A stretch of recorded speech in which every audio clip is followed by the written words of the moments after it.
Calendula tincture is a great herbal remedy to prepare right now because in many parts of the world, calendula flowers are blooming right now, and so you could use those fresh flowers to make this tincture. Calendula has a bunch of medicinal benefits to the body. I think most people know it to be used in like body butters and salves that you make at home, but it's also great in tinctures because the flowers themselves are highly anti-inflammatory, which means that when you consume those benefits, it helps to reduce inflammation in your body. It also has antimicrobial compounds in it, so that can help fight off certain bacteria and infections. On my website, documentingsimpleliving.com, I have a bunch of other benefits of calendula tincture, so I'll link that down in the description. The reason that I like to tincture calendula beyond just having those benefits accessible internally to my body is because tinctures preserve fresh plant material a lot longer than fresh calendula flowers would last, and also dried calendula would last. And even oils that have been infused with calendula, they tend to last a year or so, whereas alcohol-based tinctures can last many, many years because alcohol is so good at preserving.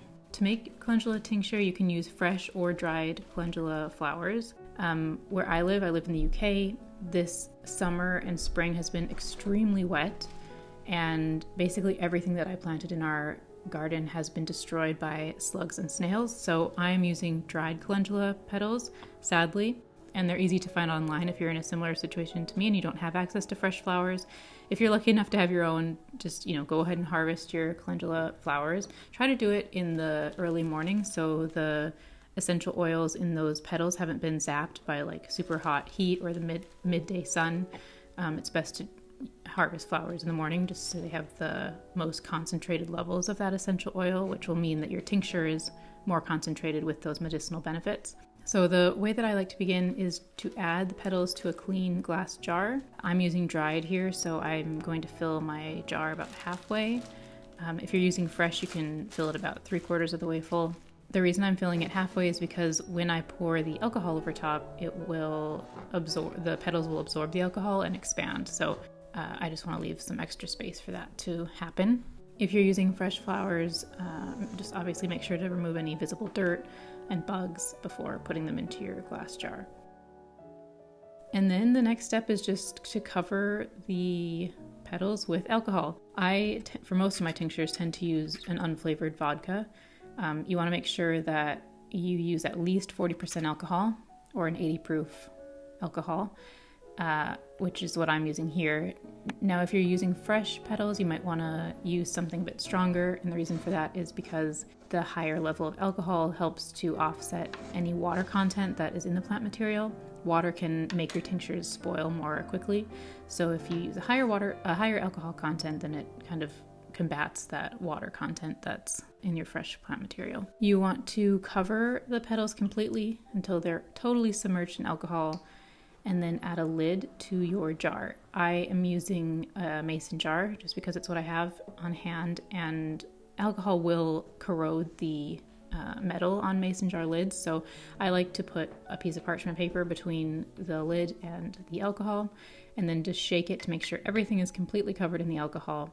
I know that I'll have to probably top up this jar with more alcohol because as the petals absorb it, they'll kind of poke out from the alcohol, and you want to make sure that everything remains completely below the alcohol. I'm using the back end of a knife to just poke everything below the alcohol because when you use dry herbs, they kind of tend to float on top. You just want to get them below the alcohol, and as they begin to absorb the alcohol, they'll sink down. Once the lid is on, just give it a shake for a little bit to make sure everything's covered, and then you want to set it in a cool, dark place for 6 to 8 weeks. I try to shake my jar a few times a week to make sure everything is covered. Just keep an eye on it to make sure everything is below the alcohol. The reason I keep saying that is because if things are poking out from the alcohol, then your tincture will spoil and it'll get moldy and you can't use anything, and you don't want to waste all this plant material. So if you just check on it and shake everything a few times a week, you should be good to go. Then after 6 to 8 weeks, I usually let mine go, a full 8 weeks, 2 months.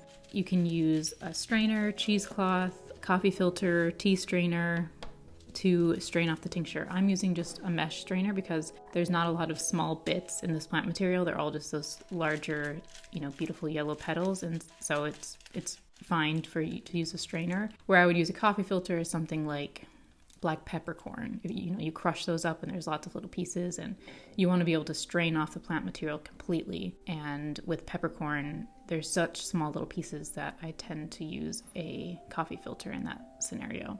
But really just use what you have. So you want to make sure everything's completely strained off from the tincture, and then just simply bottle it. Put it into I use these amber glass bottles, but you can use whatever you have. I, in the past, have just stored my tinctures in mason jars. I've just gotten these bottles because I like the dropper. It's convenient in terms of figuring out the dose. I can just pull out the dropper and the dose is there. Remember to label what your tincture is and to date it so you don't forget what you made, especially if you really, like me, get into tincture making. You'll have lots on the go at the same time and just totally forget what you're doing. So I always put a big label on all my tinctures. Obviously for this video, I'm straining this off in the same day just to show you the whole process, but after I finish the video, I'm going to put everything back into this jar and let this steep the full 2 months. I just wanted to show you the process to straining it off. So I like to take 1 dropper full a few times a day whenever I need it. That's what I tend to do in terms of dosing. Obviously talk to your doctor. I'm not a doctor myself. This is just my experience. You can always start by taking a smaller amount and working your way up. And again, these tinctures, if you completely strain off the plant material and you store them in a cool and dark place, it should be good to go. I like to use this tincture just directly. I add the dose under my tongue and then hold it there for, a few seconds and then swallow it. And that's a really fast way of getting access to the medicinal benefits. You can also, dilute it in a cup of water or tea. You can make calendula tea and then add the tincture to the tea for added boost, or other herbal teas that you like to drink.